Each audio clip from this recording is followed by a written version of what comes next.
Alright, so watch till the end so you don't miss out on any crucial information. First, go to skool.com and log into your community.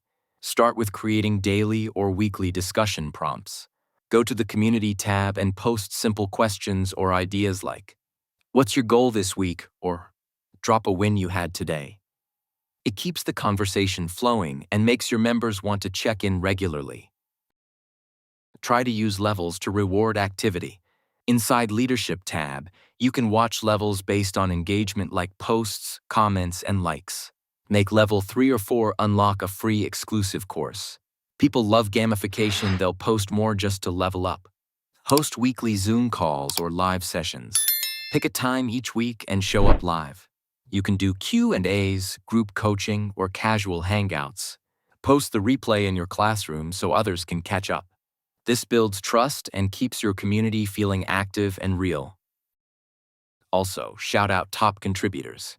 Every week, give a shout out to the most active members.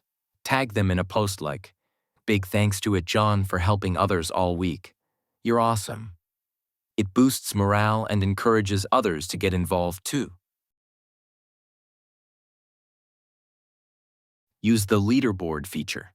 This one's built in. You'll find it on your community homepage. Talk about it often. Highlight who's climbing up. It adds healthy competition and naturally drives people to engage more. I would recommend set the tone yourself. When you're active commenting, posting updates, welcoming new members, your people will follow your lead. That's it. Try these tips and let me know in the comments which one worked best for your community. And if this helped, don't forget to like this video, subscribe for more school tutorials. Thanks for watching, and I'll see you in the next one.